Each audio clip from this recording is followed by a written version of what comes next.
Dienos trumpėja, saulės mažėja ir mes vis dažniau jungiame šviesą, verdame arbatą, leidžiame laiką prie televizoriaus ar kompiuterio. Kitaip tariant, eikvojame elektros energiją. Vakarų Europa jau senai elektrą taupo pirkdami brangesnius išskirtinius prietaisus taupančius elektros energiją. O ką darome mes? Apie tai Rūtos Stalionytės reportažas.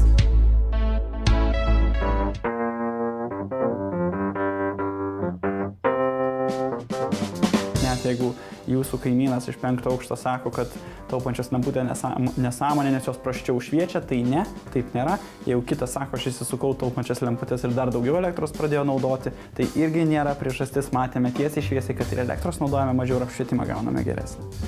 Kokia lemputė labiausiai taupo elektrą ir mūsų pinigus? Truputį kantrybės ir netrukus sužinosime, o dabar žinios apie mūsų elektros vartojimo įpročius. Jeigu mes paimsime lietuvius, tai galbūt 14, galbūt 20% tenai skirtingais metais, skirtingos apklausos ir skirtingose regionuose rodo, sako, kad aš naudoju vien taupiasias, dar 50% sakys, kad aš naudoju truputį taupiųjų paprastas ir likę sakys, man neįdomu. Tyrimų duomenimis net trečdalis šalies gyventojų, daugiausia jaunimas ir jauni vyrai, švaisto elektros energiją. Nors uždarius Ignalinos atominę, gaminusią 70% Lietuvai reikalingos elektros, turime ieškoti kitų šaltinių. Nors energija pabrango, nors atsakingai vartoti elektrą būtina ne tik dėl storesnės piniginės. Didžioji dalis to yra iš iškastinio kuro. Ir kiekviena kilovatvalandė reiškia kažkokį tai gramų kiekį emisijos CO2 ir tai reiškia, kad teršiame savo orą, teršiame savo kaiminystę ir tuo pačiu neprisidedame prie problemos sprendimo, kurį norime, nenorime, palies ir mus. Šiemet situacija kiek pagerėjo, namų ūkiai elektros suvartoja 3% mažiau. Naudojantis išmintingais patarimais, kaip taupyti energiją, elektros išlaidas galima sumažinti net iki 40% ir nereikia atsisakyti įprastų patogumų, kuriuos teikia elektra. Svarbiausia geri norai, žinios ir mokėjimas tuo naudotis. Taigi apie taupesnius ir aplinkai draugiškus elektros prietaisus galvokime dar parduotuvėje. Žinoma, teiraujasi, nes žmonės jau žino, kas yra ekologiška buitinė technika ir elektronika, tačiau mūsų šalies pirkėjams vis dar sunku išleisti didesnę pinigų sumą tam, kad sutaupyt ateitį. Ir tas klausimas būtent domina tik teoriniam lygmenyje. Šiaip namuose taupot elektrą? Nu tai kaip kitaip. O kaip taupot? Nu, eini į virtuvę. Iš virtuvės į vonę, tai jau išjungi virtuvėje, tai kaip tokie, nu visokie kitokie prietaisų, visokių ir visur. Net televizorių išjungiu, nors visiškai išjungiu. Rekomenduoju net, kad pabūtų toksai. Irgi kažkaip tai ekonomija yra. Nu, lemputės tam visokios. Žaliąja vadinama buitinė technika pas mus kaip ir visame pasaulyje nebe naujiena. Norėdami sustabdyti visuotinio atšilimo procesus, gamintojai į rinką tiekia prietaisus, pagamintus iš perdirbtų medžiagų, labiau tausojančius išteklius. Atkreipkite dėmesį į etiketėje nurodytas elektros ir kitas sąnaudas. Ekonomiškesni prietaisai žymimi A raidė su pliusais. Jie brangesni už įprastus vos apie 12%, o eikvoja net perpus mažiau elektros. Ir pardavėjai įvairiomis iniciatyvomis skatina pirkti racionalesnę techniką. Visų pirma, jūs galite pasižiūrėti iš karto mažiausias efektyvumas suvartojamas energijos per metus. Tai čia yra skaičių nurodytas. Ir jūs galite lyginti su kitais produktais, kiek jisai gali sunaudoti ir kiek jisai naudoja mažiau, kiek jūs sutaupysit. Parašyta 50% mažiau suvartojamas elektros, toliau 70% perdirbtų medžiagų. Ir toliau visi jo kiti privalumai. Mažesnis garsas, didesnis laidas, geras galingumas siurbiamosios galios. Naujos kartos kompiuterių korpusai iš bambukų. Mobilieji perdirbami į butelius.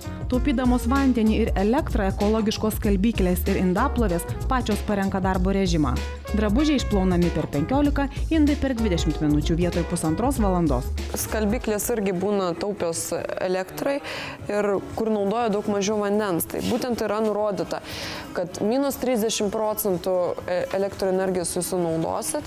Ir kaip matot, čia yra 8 kg skalbimo mašina, tai reiškia, jūs daugiau drabužių galėsite įdėti ir daug mažiau reikės leisti laiko prie skalbimo ir mažiau vandens sunaudos. Štai tarptautiniu mastu pripažintas žaliausias televizorius sunaudoja perpus mažiau energijos.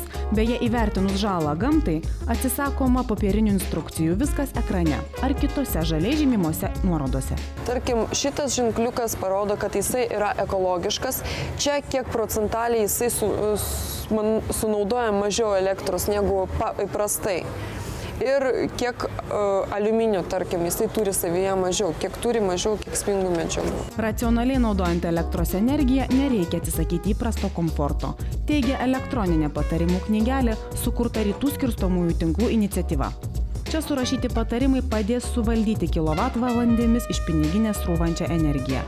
Pirmiausia, jei naktis ir savaitgalis jums darbingiausias laikas, įsigykite 2 tarifų elektros skaitiklius. Išmintingai valdykite didžiausius energijos rijikus, stambiuosius prietaisus, šaldytuvą, skalbyklę, elektrinę viryklę.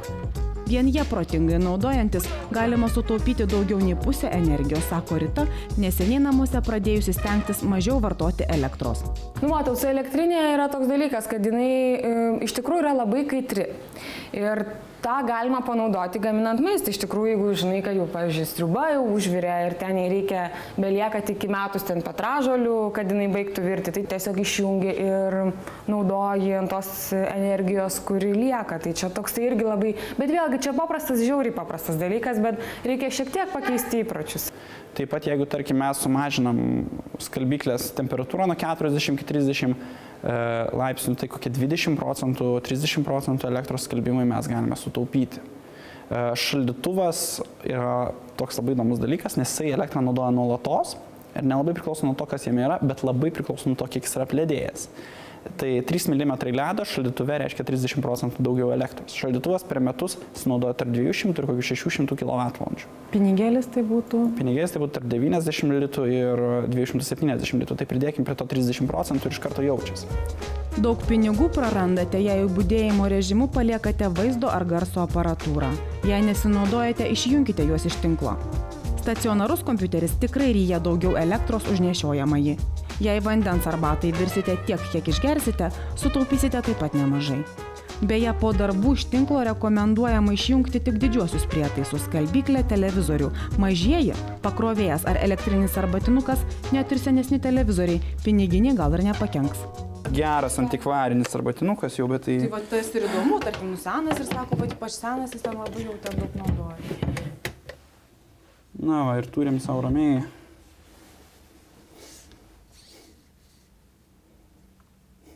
Pakankamai nemažai vatų, sakykime. Kai jis nekaista. Kai jis kaista. Aš dabar kaista. Taip, bet jeigu aš jį išjungsiu, tai praktiškai nieko. Šiaip tai seni prietaisai yra tie, kurie mažiausiai pavojingas budėjimo režimas. Kodėl? Nes dažniausiai jungiklis yra fiziškai atjungia, tai būtent jungiklis fiziškai išjungia iš grandinės. Tai yra, pavyzdžiui, senas šilelio televizorius, paspaudėme mygtuką ir ten atsijungia patys laidai. Tai iš rozetės jų tikrai traukti nebereikia. Dažniausiai tą galima atskirti labai paprastai. Jeigu yra toks geras spraktelėjimas įjungiant arba išjungiant, tai ko gero yra būtent ir mechanizmas viduje.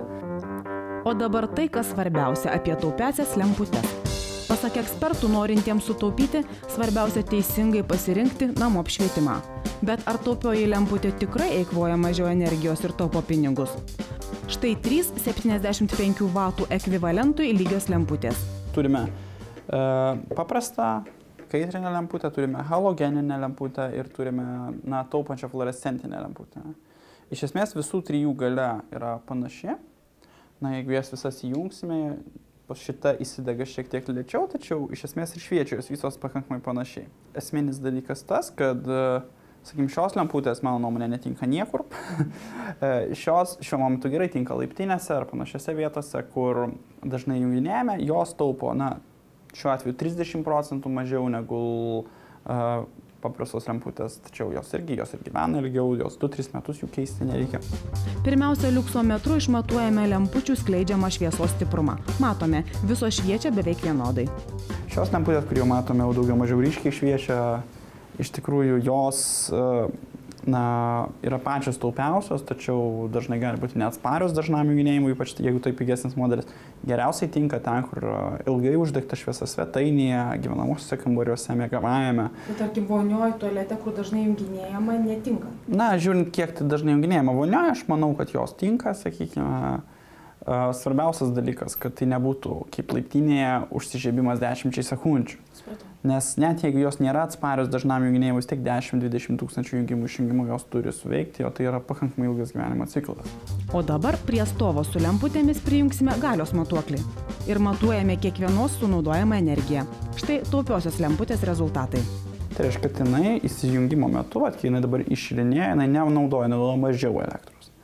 Tai yra 17,5, tai iki 18 kažkiek. Jeigu mes ją išimsime, būtent kritame iki 0. Dabar jau šita... Čia yra halogeninė, mažiau taupi. O paprasčiausia kaitrinė lemputė. Išvada labai paprasta. Lemputė, kurią mes matėm, kad šios apšvietimo duoda daugiausiai, naudoja iki 18 vatų elektros. Ši lemputė naudoja 50 ir šviečia jau prasčiau, ši lemputė šviečia taip pat prasčiau už pirmąją, o naudoja net 70 vatų. Tai, sutaupimas yra gana akivaizdus, kelių kartų, 3,5, 4, 5 kartus gali būti taupesnis. Taigi, jei nuo šiol kiekvieną perdegusią lemputę pakeisite taupiąją, galite sutaupyti beveik 3000 litų per metus. Tik pirkdami atidžiai perskaitykite informaciją ant pakuotės apie jos galią, tvarumą ir šviesos atspalvį. Mūsų akis įpranta. Jos įpranta prie šviesos temperatūros ir supranta, ar dabar yra diena, ar dabar yra naktis. Diena lauke temperatūra šviesos yra apie 5000, naktį yra apie 2300 mūsų namuose. Tai jeigu mes pasistatome darbo šviesą, kuri yra šaltesnės spalvos, mes mažiau norėsime miego prie jos ir labai greitai iš karto suprasime. Čia yra gera paslaptis ir jinai iš tikrųjų veikia, tai yra prie savo darbo stalo namuose, jeigu reikia vakare dirbti, geriau įsijungti šaltesnės spalvos lempą.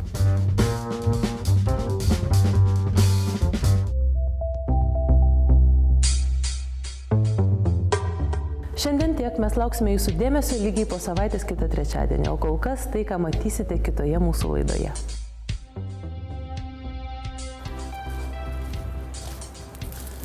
O, matai? Na jo, iš principo sunku suprasti, kodėl žmonės tai daro, kodėl, ne? Pavyzdžiui, tą butelį išmeta, o nepadeda į šiukšlių dėžę. Matosi, kad studentų takas. Studentų takas tikrai. Tai... Mes turim toliau dėlioti namus taip, kad mūsų tikslas, kad nebūtų iškirstas nei vienas medis. Kad gyventi tokioje aplinkoje, prie beržų, prie pušų, aš manau, yra didesnė kokybė gyvenimo. Aš suprantu tą gyvenimo kokybę taip. Tai tiesiog norėjau tą parodyti.